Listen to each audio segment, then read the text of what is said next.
Hello everyone, my name is Prachi. Welcome to Selection meet.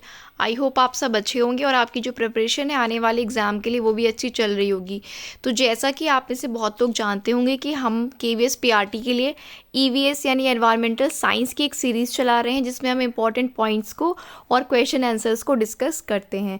तो आज का जो हमारा सेशन होगा, आज की जो क्लास होगी वो होगी क्लास नंबर 6, यानी कि 5 क्लासेस आ चुकी हैं EVS के लिए, और हम KVS PRT को फोकस करते हुए उसकी आपको तैयारी करा रहे हैं। तो अगर आप KVS के लिए जाने वाले हैं एग्ज़ाम देने और आपने EVS का रिवीजन करना है या EVS पढ़ना है, तो आप उन सेशंस को देख सकते हैं हमारे चैनल पर जाकर।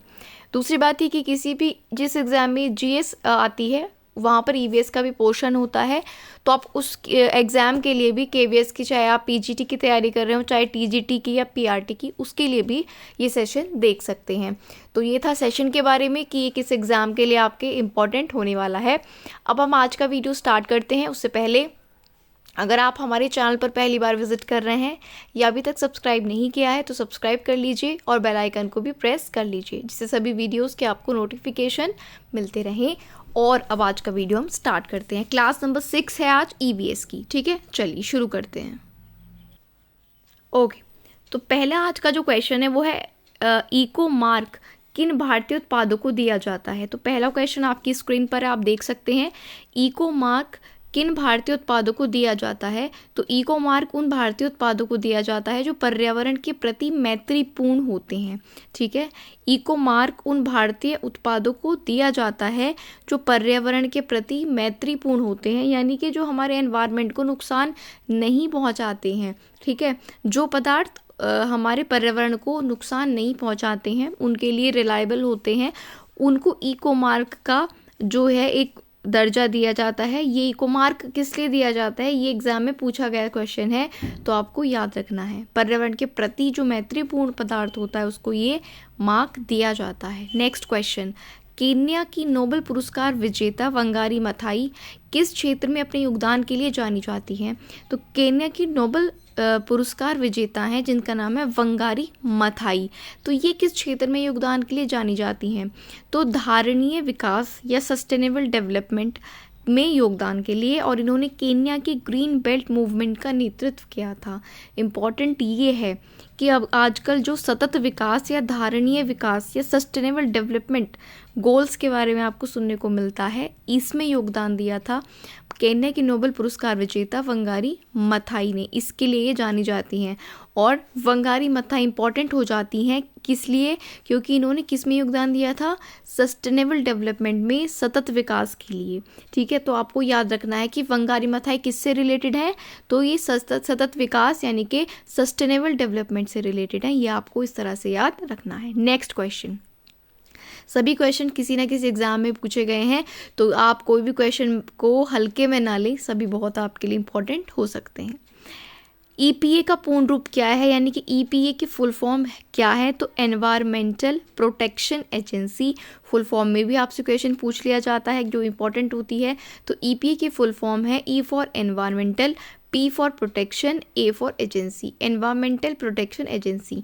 यह पर्यावरण संरक्षण और जागरूकता अभियान से संबंधित अमेरिका का एक संगठन है, यानी कि ये पर्यावरण एनवायरमेंट के संरक्षण से रिलेटेड एक US की यानी अमेरिका की क्या है, ऑर्गेनाइजेशन है, एनवायरमेंटल प्रोटेक्शन एजेंसी। याद रखेंगे, environmental protection agency. Next question, अंतर्राष्ट्रीय अम्ल वर्षा सूचना केंद्र कहाँ पर स्थापित किया गया है। तो अम्ल वर्षा सूचना केंद्र, अम्ल वर्षा से संबंधित, सूचना से संबंधित जो केंद्र है, जो सेंटर है अंतर्राष्ट्रीय यानी कि इंटरनेशनल, वो है ओस्लो में। ठीक है, आई थिंक ओस्लो जो है नॉर्वे की कैपिटल है, तो वहाँ पर है, यानी कि नॉर्वे की कैपिटल ओस्लो में अंतर्राष्ट्रीय अम्ल वर्षा सूचना केंद्र है।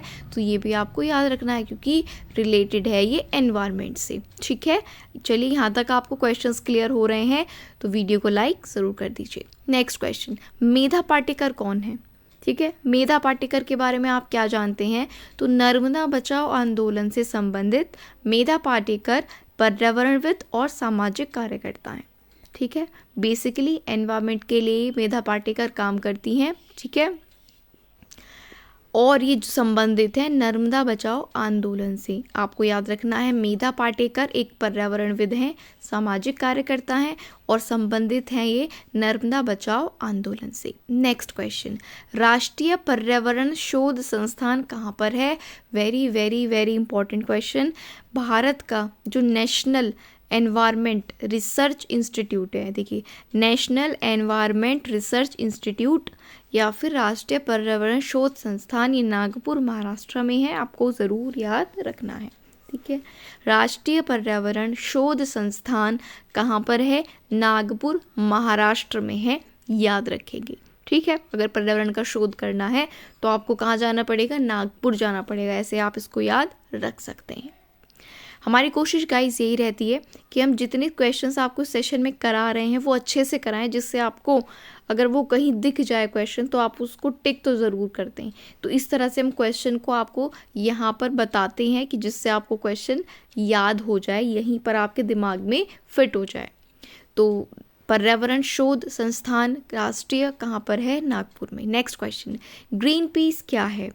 ग्रीन पीस पर्यावरण समर्थकों का एक अंतर्राष्ट्रीय संगठन है, यानी एक इंटरनेशनल ऑर्गेनाइजेशन है उन लोगों की जो कि एनवायरनमेंट को सपोर्ट करते हैं। तो पर्यावरण समर्थकों का अंतर्राष्ट्रीय संगठन है ग्रीन पीस, आप याद रखेंगे। नेक्स्ट क्वेश्चन, ग्लोबल 500 पुरस्कार किससे संबंधित है? ग्लोबल 500 पुरस्कार संबंधित है किससे?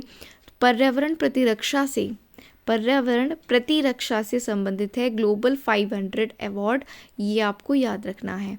ग्लोबल 500 अवार्ड रिलेटेड है पर्यावरण प्रतिरक्षा से, ये आप याद रखेंगे। नेक्स्ट क्वेश्चन, पर्यावरण प्रतिरक्षा से संबंधित हो गया। नेक्स्ट क्या है? ISO 14001, ये क्या है समझिएगा। ISO 14001 ये क्या है? ये एक अंतर्राष्ट्रीय प्रमाणन है, यानी कि सर्टिफिकेट है जो प्रदूषण नियंत्रण प्रणाली स्थापित करने वाली औद्योगिक इकाइयों को दिया जाता है। ऐसी यूनिट्स, ऐसी औद्योगिक इकाइयाँ जो प्रदूषण नियंत्रण प्रणाली बनाने जा रही हैं तो उनको एक प्रमाण पत्र दिया जाता है, एक सर्टिफिकेट जिसका नाम है ISO 14001। ठीक है, ऐसी संस्थाएं, ऐसी यूनिट्स जो कि क्या स्थापित करने वाली हैं?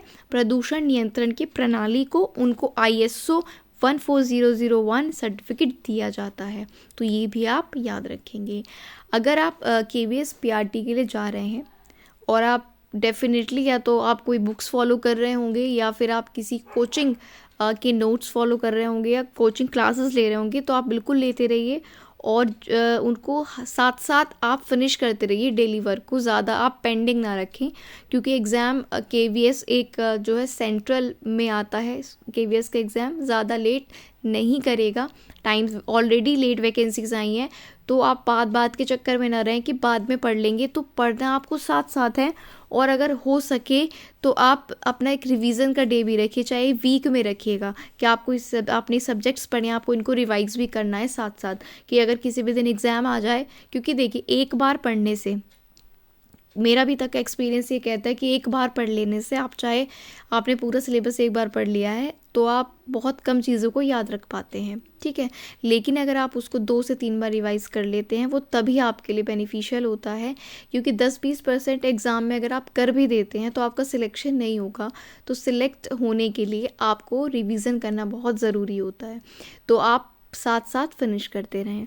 ठीक है, कोई डाउट्स है आप हमसे पूछ सकते हैं। हमारा टेलीग्राम चैनल है जिसका लिंक मैं डिस्क्रिप्शन में दे दूँगी। किसी भी सब्जेक्ट में आपको कोई डाउट है, पैटर्न से रिलेटेड या कोई डाउट है किसी टॉपिक से रिलेटेड, तो आप हमसे पूछ सकते हैं।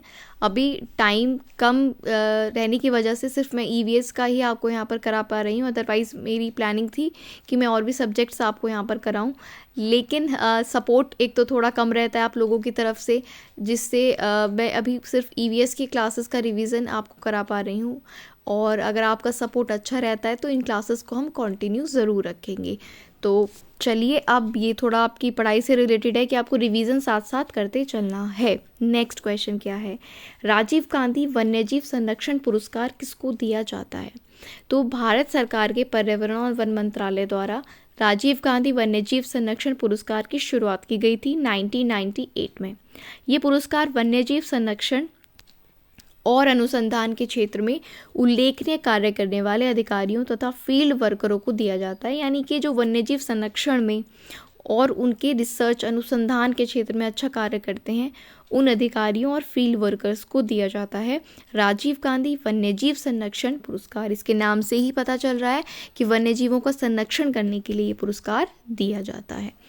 नेक्स्ट क्वेश्चन, ओजोन परत के संरक्षण का अंतर्राष्ट्रीय दिवस कब मनाया जाता है? और ये जो क्वेश्चन है ये आपकी जनरल नॉलेज के लिए बहुत इंपॉर्टेंट है और आपको ज़रूर पता भी होना भी चाहिए क्योंकि एग्जाम में भी कई बार आया है। ओजोन परत का संरक्षण का दिवस होता है 16 सितंबर को, यानी कि 16 सितंबर को ओजोन परत का संरक्षण दिवस होता है, यानी कि कंजर्वेशन डे होता है ऑफ ओजोन लेयर। तो ये भी आप याद रखेंगे। नेक्स्ट क्वेश्चन, हरित विकास यानी कि ग्रीन डेवलपमेंट, ये पुस्तक का लेखक कौन है?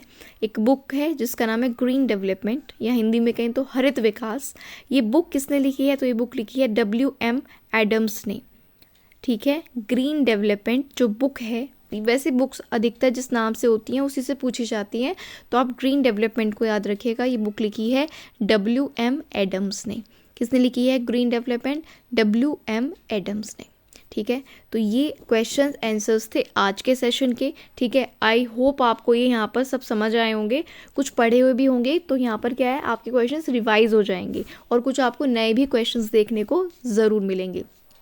तो मैं तो आपसे यही कहूँगी अगर आप KVS के लिए जा रहे हैं तो कोई भी रिवीजन सेशन आप मिस ना करें। 10 से 12 मिनट का सेशन आपको यहाँ पर देखना है और उससे आपके बहुत से क्वेश्चंस क्या हैं रिवाइज हो जाएंगे और बहुत से आपको नए क्वेश्चंस भी यहाँ पर देखने को मिलेंगे। सेशन अच्छा लगा है तो लाइक कर दीजिए, चैनल को सब्सक्राइब कर लीजिए।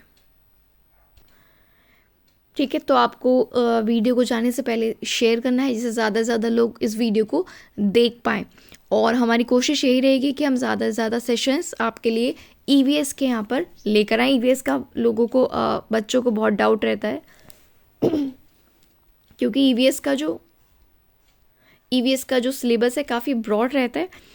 तो जितना ज़्यादा हो सके आप उसको अपने नोट से भी और यहाँ पर एक सेशन ये ले लीजिए जिससे आपका रिवीजन अच्छे से होता रहेगा। बस आज के लिए इतना ही रखते हैं, पढ़ते रहिए। कोई डाउट्स हैं तो टेलीग्राम का लिंक है डिस्क्रिप्शन में, वहाँ पे बेझिझक आप हमसे जुड़ सकते हैं और पूछ सकते हैं अपने डाउट्स को। वीडियो को शेयर ज़रूर कर देना, वीडियो को लाइक भी ज़रूर कर देना और चैनल को सब्सक्राइब ज़रूर कर लेना। Thank you.